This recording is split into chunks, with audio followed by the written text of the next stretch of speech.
저희 교회는 임직을 받을 때 특별 헌금을 요구하지 않습니다. 이 직분자의 명칭이 장로이든 권사이든 집사이든 임직을 할 때 당신이 임직을 받으니 특별히 감사한 마음을 헌금에 담아 표하라, 이런 요구를 하지 않습니다. 이 요구는 우회적으로도 하지 않습니다. 예컨대 내가 임직할 때 헌금 200만 원 했는데 여러분은 자유롭게 하십시오, 이런 식으로 말하지 않습니다. 이렇게 말하는 것은 내가 이만큼 했으니 너희도 이만큼 하라 하는 이 무건적인, 좀 둘러서 강압적인 요구가 될 수 있으므로 이와 같은 요구조차도 하지 않습니다. 왜 하지 않느냐? 그것이 중요하겠지요. 아마 저희 교회가 임직자들에게 특별 헌금을 요구하지 않는다 하는 이 말을 들을 때 헌금에 대한 부담감을 가지고 있는 어떤 분들은 참 잘했다, 참 좋다, 나는 헌금이 부담스러운데 특별 헌금을 요구하지 않으니 집사가 되든 권사가 되든 장로가 되든 부담스럽지 않겠다 하는 의미로 헌금을 말하는 것이 아니라 하는 사실을 전합니다. 그럼 왜 헌금에 대해서 요구하지 않느냐? 사실은 헌금하지 않는다, 요구하지 않는다 하는 것을 기뻐하시는 분들조차도 왜 교회가 특별 헌금을 요구하지 않는지 그 이유를 모르는 채 안 한다에만 방점을 두고 기뻐하는 경우를 보게 되는 것이지요. 어떤 분들은 목사님이 쿨해서 그런가 보다, 또 어떤 사람들은 교인들이 좀 헌금하는 것에 대해서 꺼려하니까 교인들 눈치를 보느라고 안 하는가 보다, 이렇게 생각하는 분도 계신 것 같습니다. 하지만 그렇지 않습니다. 아마 좀 심한 경우에는 우리 목사님은 돈하고 원수가 졌는지 헌금 설교를 잘 안 하더라, 이렇게 생각하시는 분도 계신 것 같습니다. 오해가 있을 것 같아서 말씀드리는데 저는 늘 돈이 필요합니다. 그러니까 돈의 원수졌기 때문에 헌금 설교를 안 하는 것이 아니다 하는 사실을 말씀드리고 이 본문 안으로 들어가려고 합니다. 그러면 왜 기쁨교회는 임직을 할 때 특별 헌금을 요구하지 않느냐? 그 이유는 이것이 믿음과 관련되어 있는 문제이기 때문입니다. 오늘 본문에서 우리는 연약한 믿음을 가진 사람을 만납니다. 그리고 이것이 로마서 14장의 출발이 되는 것을 확인할 수 있습니다. 로마서 14장 1절입니다. 함께 합독하겠습니다. 시작. 믿음이 연약한 자를 너희가 받되 그의 의견을 비판하지 말라. 여기에 믿음이라고 하는 단어는 의미상 확신을 이야기합니다. 그러니까 결단을 바로 하지 못하는 사람. 하나님의 말씀을 듣고 무슨 뜻인지는 알겠는데, 그런데 왠지 모르게 좀 불안하고 염려스러워서 행동으로 바로 옮기지 못하는 사람. 다르게 표현하자면 화끈하지 않는 사람을 두고 얘기하는 것입니다. 여기에 등장하는 문제는 사실 먹는 것에 대한 문제였습니다. 하나님께서 모든 음식의 주인이시므로 모든 것이 하나님께로부터 나왔으므로 감사합니다 하고 받으면 어떤 것도 성도가 먹지 못할 것 없다, 이렇게 가르쳐도 혹시 이거 우상에게 제사를 지낼 때 썼던 그 음식 아닐까요? 혹시 여기에 있는 이거는 우상 제물에 뿌렸던 그런 물들 아닐까요? 내가 혹시라도 이 음식을 먹는 가운데 나도 모르는 사이에 우상 숭배자가 되는 것은 아닐까요를 염려하는 사람들이 있었습니다. 그래서 이런 사람들은 소위 우상 숭배에 관련되어 있는 음식은 아예 손이 되지 않았습니다. 특별히 고기가 이 당시에 우상 제물에 많이 사용되었는데, 이런 분들은 무슨 말인지 압니다만 저는 그냥 채소 먹겠습니다. 저는 고기는 안 먹고 채소만 먹겠습니다. 이 음식이 시장에서 판매되고 있지만 어디에서부터 나왔는지 모르는데 저는 차라리 안 먹겠습니다 하는 사람이 있었던 것이지. 그러자 교인들 사이에 왜 저 사람들은 모든 음식이 하나님 건데 그것에 대해서 확신을 못하고 저렇게 음식 앞에서 벌벌 떨까? 이런 비판을 하는 일이 있었던 것이지. 반면에 음식을 먹지 않겠다, 고기를 먹지 않겠다, 나는 채소만 먹겠다 하는 사람들은 고기를 먹는 사람들에 대해서 저 조심하지 않는 사람들, 저 규모 없는 사람들, 이런 비판을 했던 것입니다. 그러니 여기에 등장하는 믿음이 연약한 자들이 혹시 있거든 비판하지 말고 받아주어라 하시는 말씀에 연약한 자가 누구인지를 우리는 쉽게 발견하게 되는 것이지요. 3절이 조금 더 자세하게 설명합니다. 3절 말씀 시작. 먹는 자는 먹지 않는 자를 업신여기지 말고 먹지 않는 자는 먹는 자를 비판하지 말라. 이는 하나님이 그를 받으셨음이라. 아멘. 사실 14장에는 먹는 문제만 등장하는 것은 아닙니다. 날에 대한 문제도 동일하게 나타났습니다. 잘 아시는 대로 초대교회 당시에는 주일 오전 11시에 예배드립니다. 이게 확정되지 않았을 때입니다.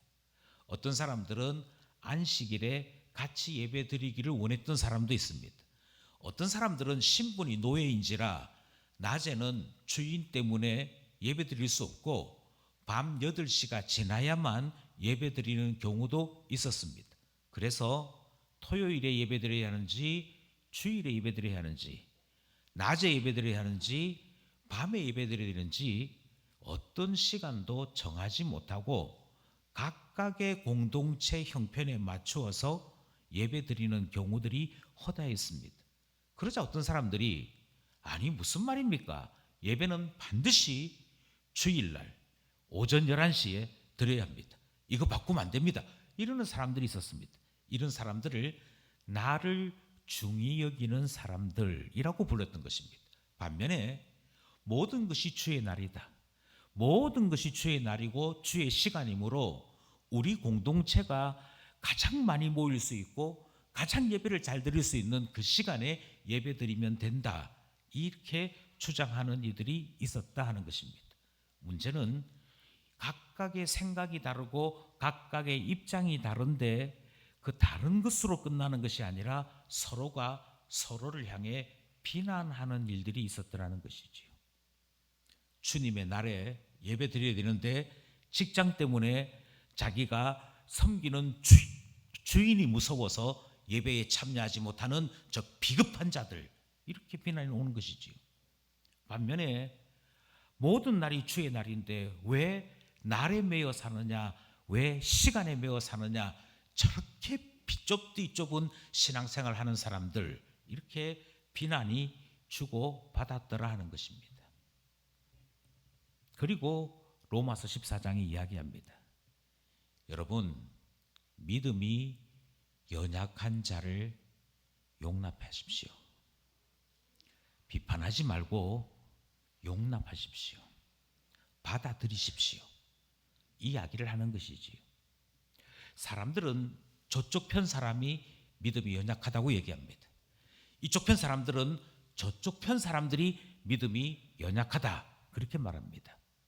그런데 다시 한번 곰곰이 생각해 보시고 이 질문에 답을 해 보시기 바랍니다. 연약한 자는 누구입니까? 고기를 먹지 않는 자입니까? 고기를 먹는 자입니까?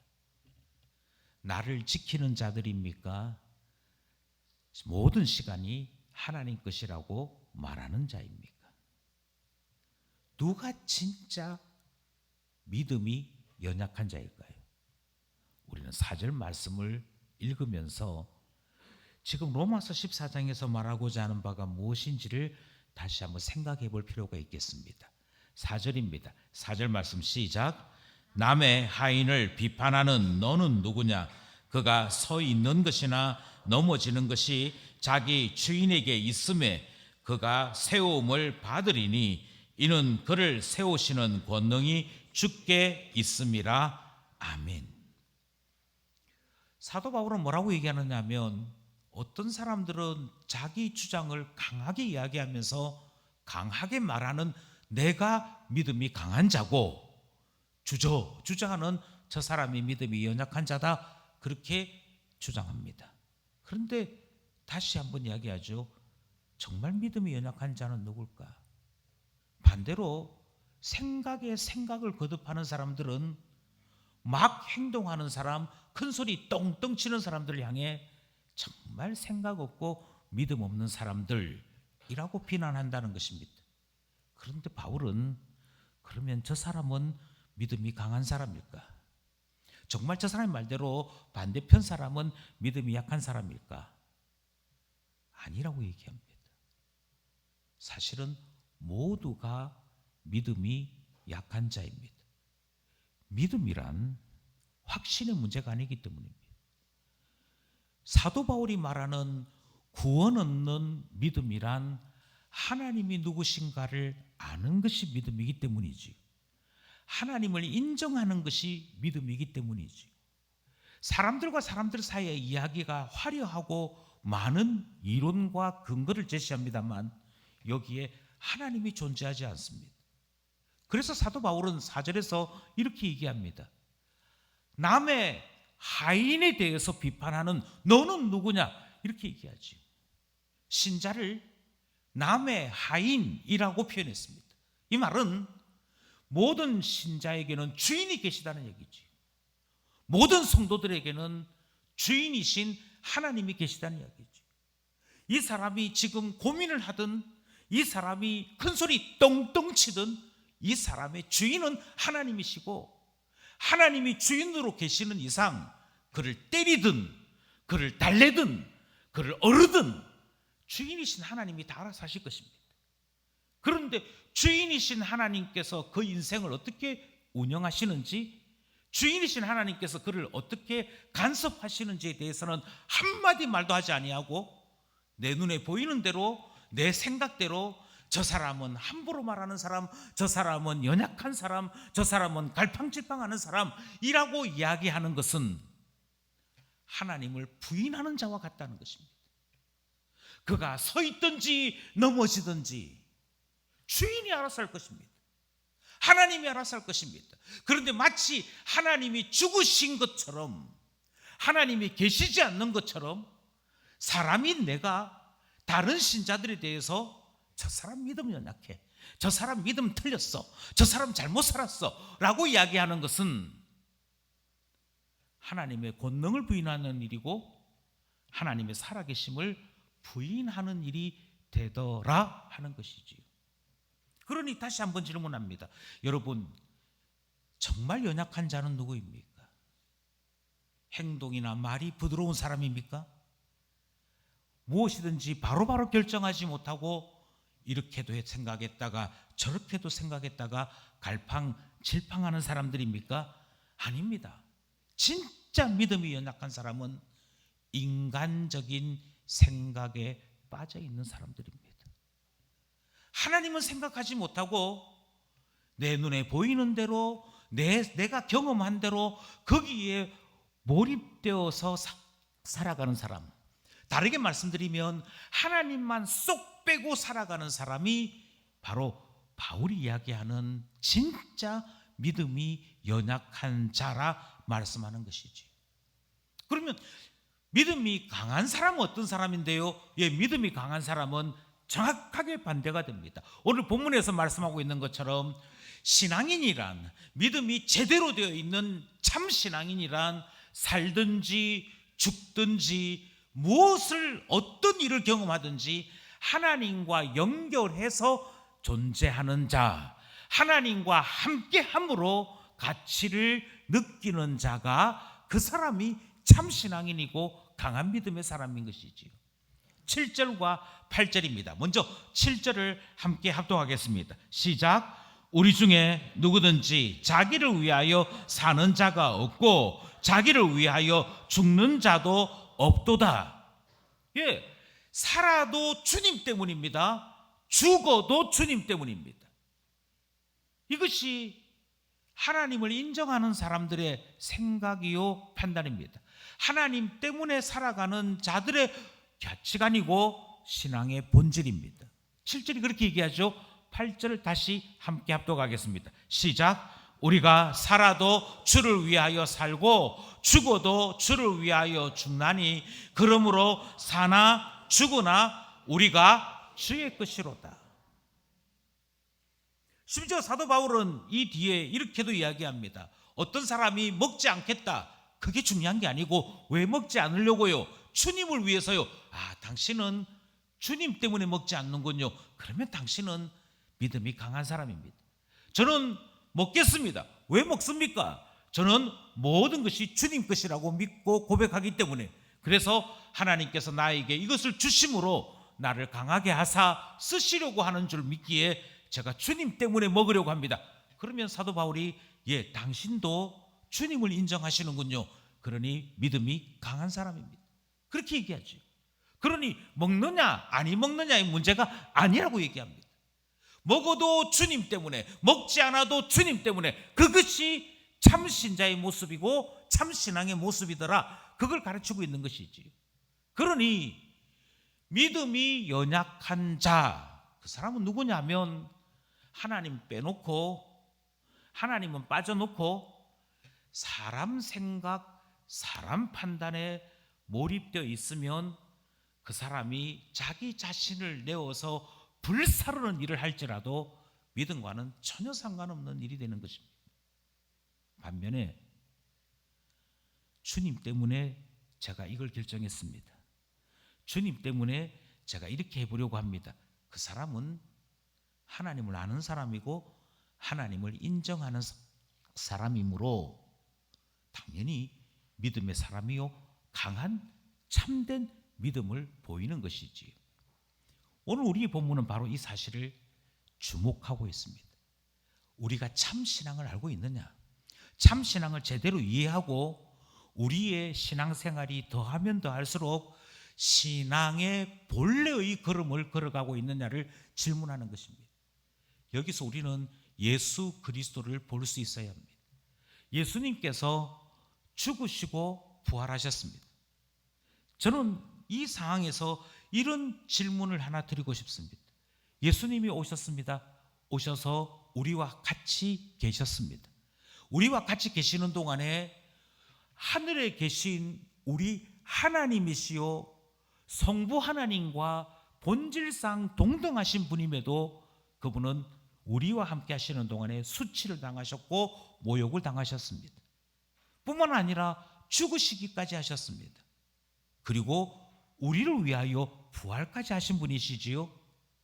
그렇다면 예수 그리스도의 죽으심과 부활이 누구의 자랑이 되어야겠습니까? 먼저 9절 말씀을 함께 보시기를 바랍니다. 9절입니다. 시작. 이를 위하여 그리스도께서 죽었다가 다시 살아나셨으니 곧 죽은 자와 산 자의 주가 되려 하심이라. 아멘. 죽으나 사나 우리가 주님의 것이다.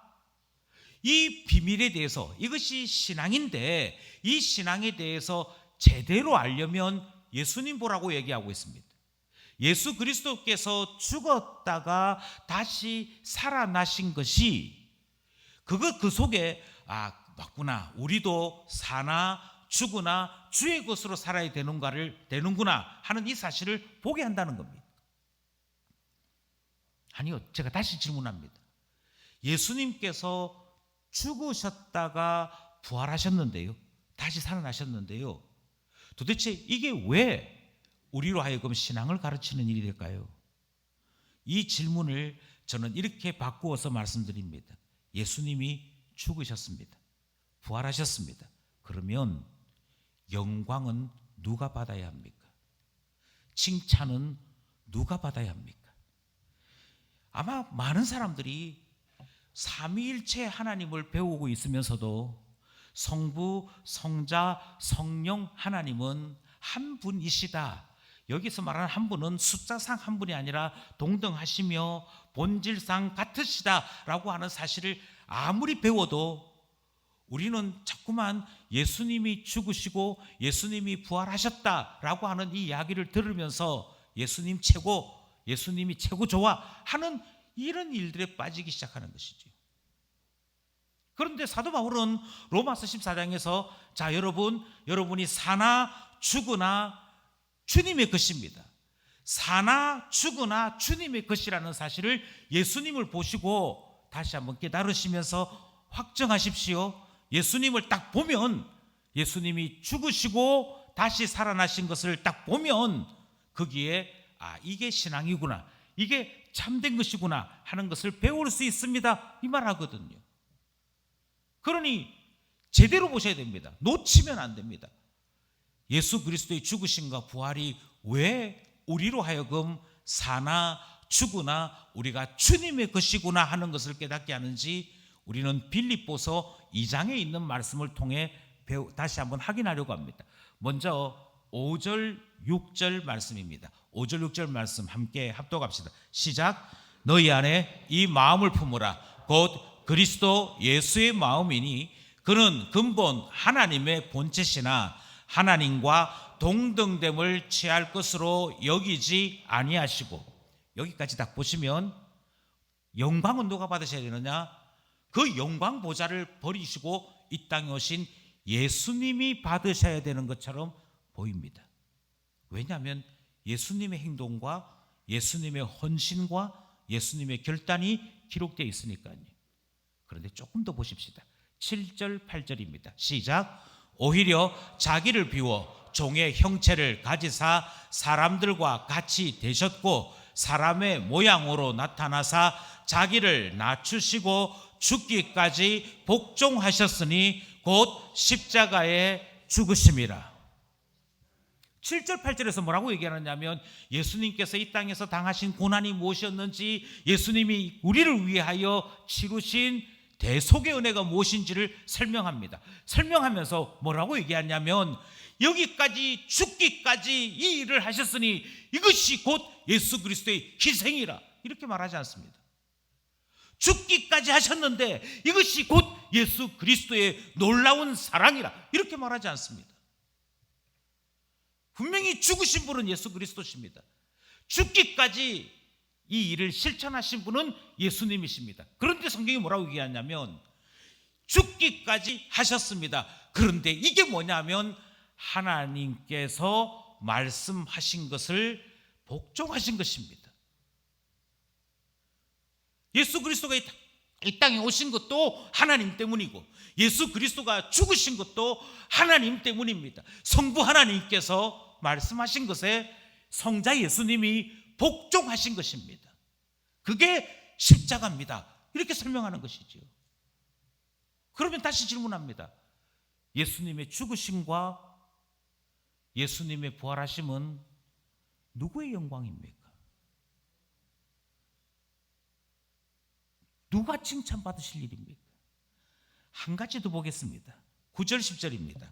9절 10절 시작. 이러므로 하나님이 그를 지극히 높여 모든 이름 위에 뛰어난 이름을 주사 하늘에 있는 자들과 땅에 있는 자들과 땅 아래 있는 자들로 모든 무릎을 예수의 이름에 꿇게 하시고, 성부 하나님께서 예수 그리스도를 살아나게 하십니다. 부활하게 하실 뿐만 아니라 성천하여 주십니다. 지극히 높여서 하나님의 영광의 보좌에까지 다시 올려놓으십니다.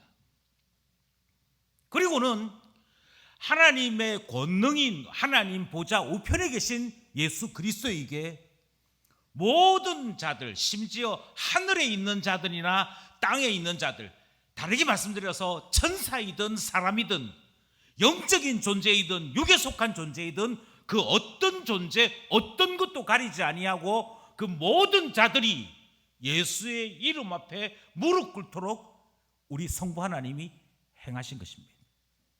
그래서 우리가 예수님을 나의 주, 나의 하나님이라고 고백하는 일이 일어나게 했던 것이지요. 성부 하나님은 모든 영광이 예수 그리스도에게로 향하도록 하신 것입니다. 그런데 예수님은 뭐라고 말씀하시냐면 이 땅에 와서 죽기까지 하게 했던 것, 심지어 죽음에서 부활하게 된 것, 그거 다 하나님께서, 성부 하나님께서 말씀하신 대로 복종했을 뿐이고, 심지어 죽음에서 일어나게 된 것도 죽음 가운데 있는 예수 그리스도를 우리 하나님이 깨워서, 우리 하나님이 죽음에서 일깨워서 세우신 것이라 말씀하시는 것을 보게 되는 것이지요. 그게 뭐냐면 예수님의 죽으시고 살아나심입니다. 예수님이 사신 것도 하나님 때문입니다. 예수님께서 죽으신 것도 하나님 때문입니다. 사나 죽으나 하나님의 것으로 예수님이 사셨습니다. 그리고는 다시 우리는 이 질문 앞에 서는 것이지요. 신앙이 뭘까요? 예수 그리스도를 통하여 사나 죽으나 우리에게 참된 신앙을 말씀하시는데 그 참된 신앙이 무엇입니까? 예수님이 보여주신 것은 바로 이것입니다. 고난 받으실 때도 하나님과 함께요. 영광 받으실 때도요, 하나님과 함께요. 하나님과 함께, 하나님 때문에. 그래서 성부 하나님은 예수 그리스도를 빛나게 하십니다. 예수님은 성부 하나님 때문에 이 모든 일이 가능하게 되었다라고 하나님께 영광을 돌리고 있습니다. 그것이 삼위일체로 계시는 우리 하나님께서 우리에게 보여주시는 신앙의 참된 모습입니다. 예수님께서 성부 하나님을 철저하게 믿으셨기에 죽기까지 복종하셨습니다.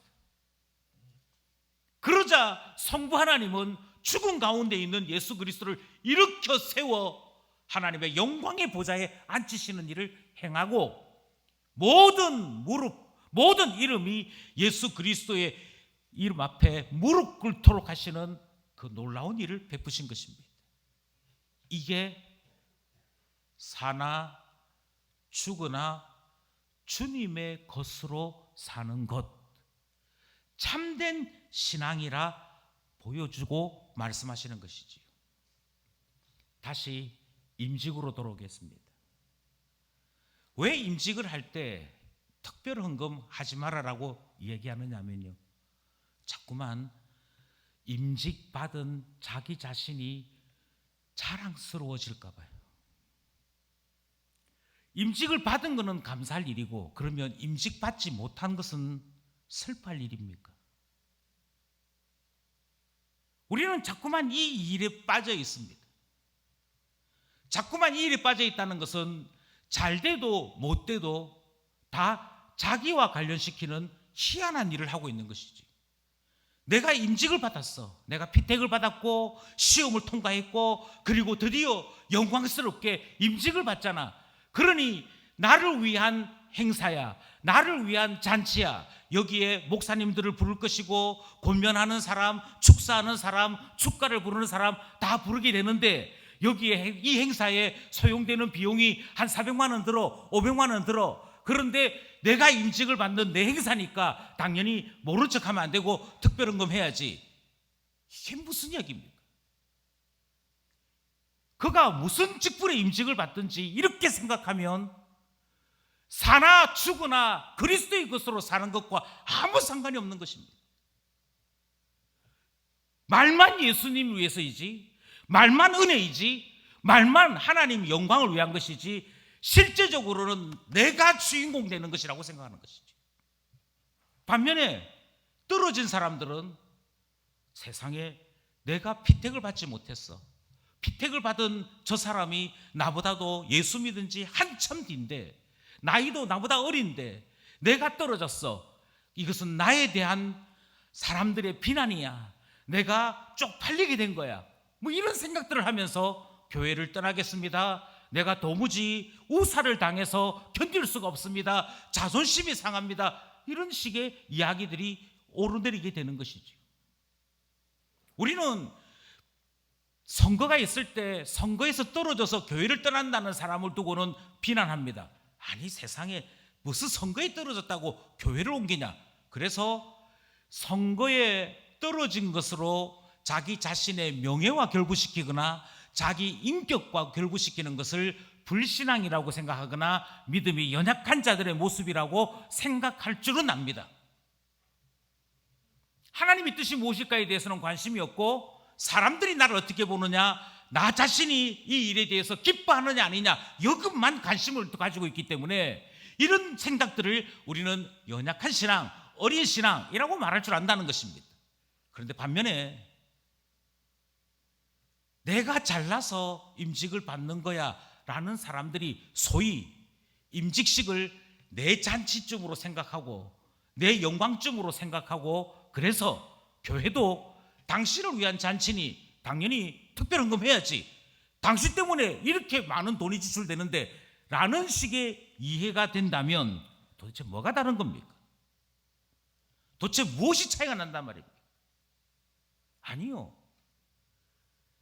로마서 14장이 이야기하는 것처럼 직분을 받아도 주님을 생각해야 합니다. 직분에서 떨어져도 주님을 생각해야 합니다. 그러므로 직분을 받는 일은 개인의 영광을 위한 일이 아닙니다.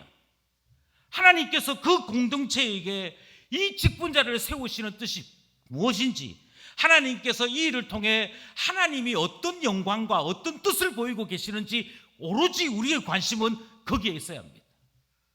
그것이 참 신앙인으로서 합당하게 되는 것이지요. 그러니 다시 한번 말씀드립니다.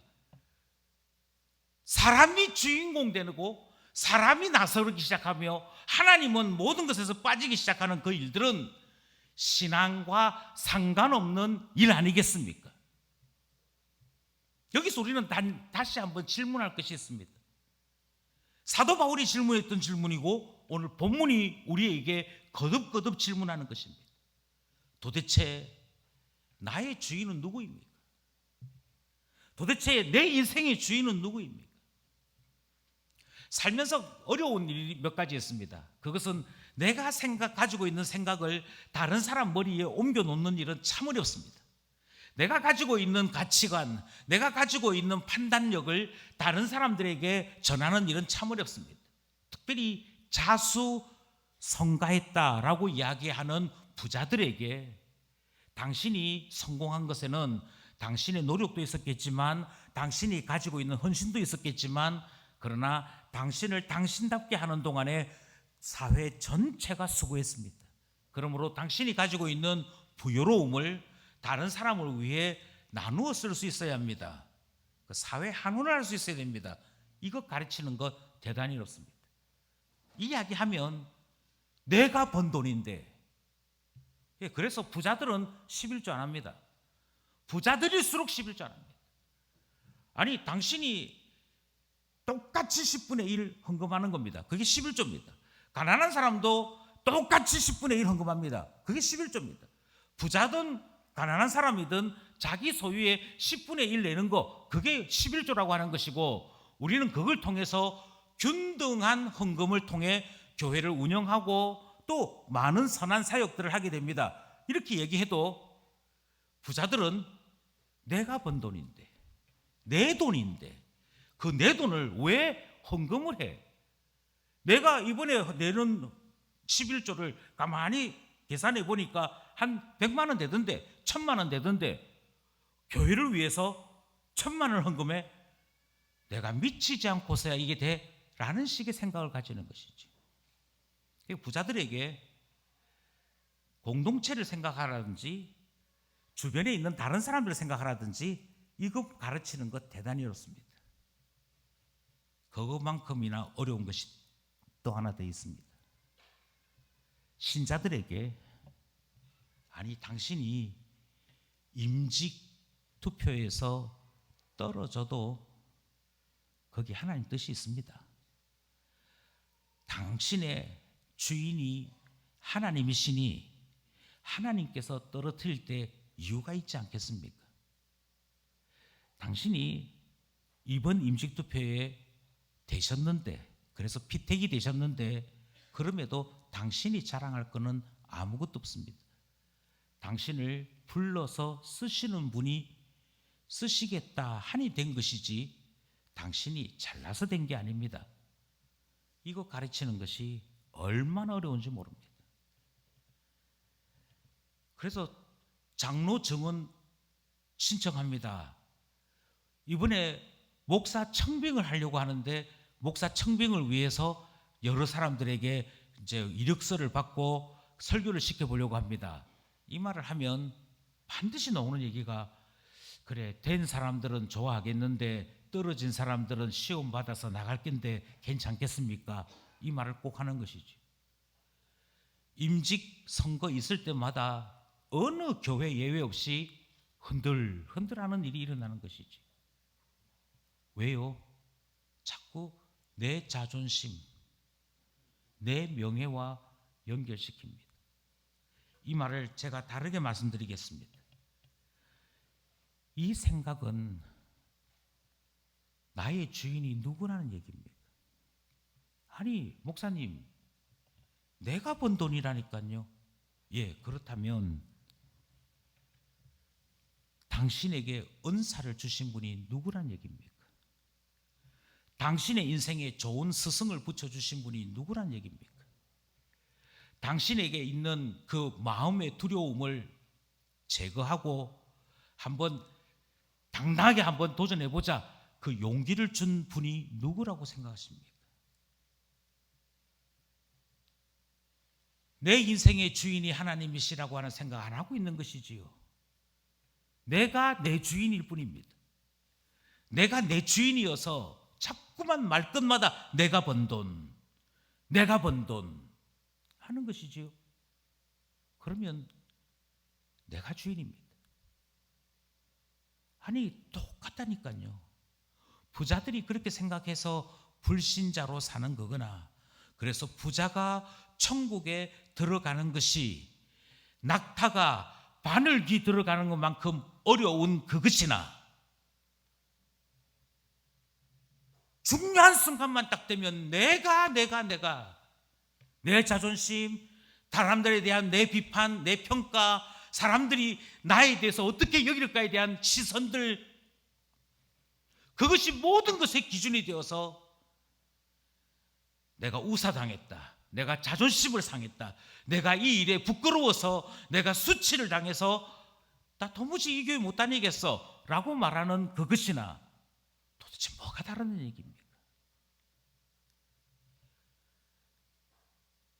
불신앙 중에 불신앙이고 신앙과 전혀 상관없는 일이 이런 것인데, 왜 교회들마다 이 불신앙이 신앙처럼 이야기가 되고 당연한 듯이 수긍되고 스스로 끄리낌 없이 말하게 되느냐 하는 것이지. 결국 사람 때문에 신앙 공동체가 허물어지기까지 합니다. 신앙대로 생각합시다, 신앙대로 살아갑시다. 이 일들이 자꾸만 사람 이야기, 사람 주장, 자기 중심적인 이 주장들 때문에 마음을 상하게 되고 관계를 해치게 되고 신앙 공동체가 신앙 위에 서지 못하는 희한한 일이 생기고 마는 것이죠.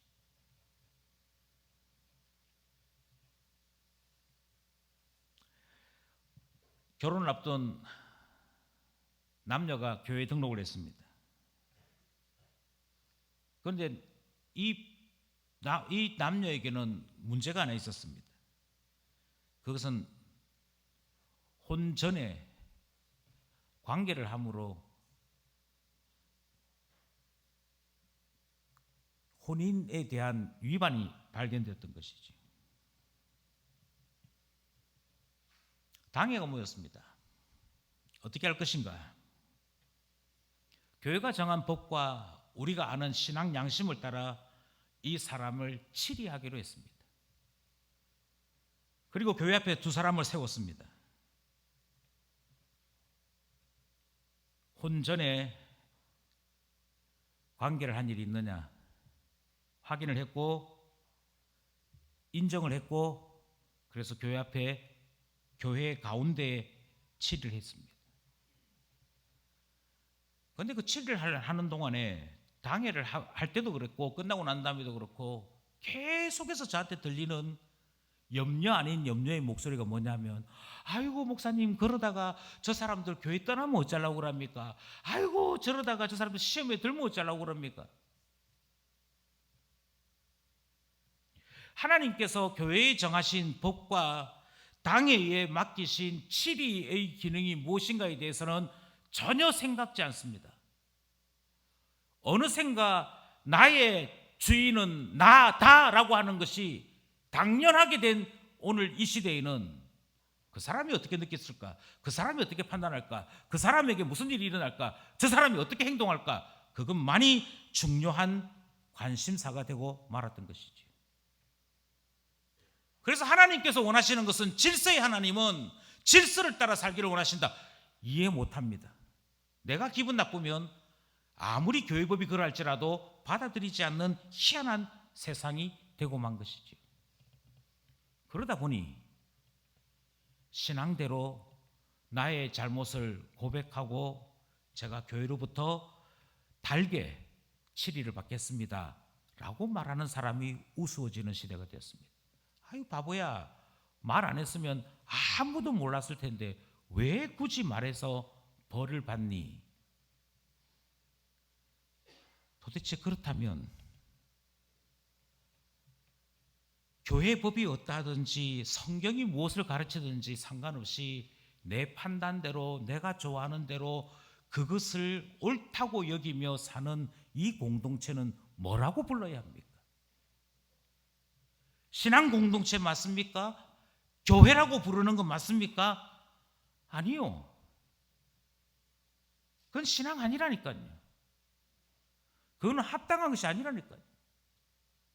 신앙 공동체는 철저하게 하나님을 생각하는 공동체여야 합니다. 신앙이란 사나 죽으나 하나님을 생각하는 것이 신앙입니다. 오늘 우리가 읽었던 본문 10절입니다. 10절 말씀 함께 합독합니다. 시작. 내가 어찌하여 내 형제를 비판하느냐? 어찌하여 내 형제를 업신여기느냐? 우리가 다 하나님의 심판대 앞에 서리라. 아멘. 예, 다시 말씀드립니다. 주인이 도대체 누굽니까? 나의 주인은 누구십니까? 하나님께서 나의 주인 되심으로 사망의 음침한 골짜기를 갈지라도 해를 두려워하지 않는 그것이 하나님을 나의 주인으로 삼고 살아가는 사람들의 삶이요 모습 아니겠습니까? 만약 하나님이 나의 주인이 아니시라면, 만약 하나님이 나의 지배자가 아니시라면, 그래서 무엇을 판단하든지 내가 판단하고 내가 책임져야 되는 내 인생을 살아가는 자라면 어찌 그 사람을 신자라고 말할 수 있겠습니까? 저는 이 말씀이 이 자리에 있는 모든 기쁜 가족들에게 위로가 될 수 있기를 원합니다. 우리는 무엇이든지 제대로 판단할 수 있는 그만큼의 지혜를 가진 사람들이 아닙니다. 우리는 무엇이든지 옳게 판단하고 옳은 대로 결과를 이루어낼 수 있는 그런 능력의 사람도 아닙니다. 지혜도 없고 능력도 없는 우리가 이 세상을 당당하게 살아갈 수 있는 이유는 우리 자신들 때문이 아닙니다. 우리와 함께 하시고 우리의 인생을 이끌고 가고 계시는 하나님 때문이지요. 하나님이 내 아버지시고 하나님이 내 주인이시고 그 주인 되신 하나님께서 오늘 내가 어떻게 살아야 할지, 내일 내가 무슨 일에 어떻게 사용되어야 될지를 아시고 만나야 될 사람, 만나야 될 일, 해야 될 일, 그것을 주께서 결정하심으로 나는 경험케 되는 인생을 사는 것이지요. 그러니 잘했나 못했나, 누가 틀렸느냐, 누가 옳으냐, 지나고 보니 그때 이 행동은 잘했니 못했니 여기에 빠져 살 필요가 전혀 없으십니다. 아니, 다르게 말씀드리겠습니다. 형제를 판단하지 마십시오. 나 자신조차도 판단하지 마십시오. 신앙은 그런 게 아닙니다. 신앙은 사나 죽으나 하나님께서 무엇을 말씀하실까, 하나님께서 무엇을 나에게 요구하시는가, 그거 생각하고 거기에 따라 살아가는 것이 신앙입니다. 그러므로 사랑하시는 여러분, 이 교회 안에 속해 있는 신자된 여러분, 신앙 공동체 참 신자로 살아가는 우리 되기를 원합니다. 적어도 나는 어리석지만, 나는 무능하지만 내 하나님은 지혜로우시며 내 하나님은 놀라운 능력을 가진 계신 분이므로 하나님의 인도하심 믿고 살아가겠노라 고백함으로 하나님 안에 살아가는 우리 되기를 원하는 것입니다. 그리할 때 사나 죽으나 주님의 것으로 우리 인생이 아름답게 꾸며질 것이며 주님의 영광 가운데 속한 존재로 살아가게 되는 것 아니겠습니까? 이 신앙의 놀라운 은혜, 이 신앙의 놀라운 기쁨이 기쁨 가정 모두에게 있기를 간절히 소원합니다. 기도드리겠습니다.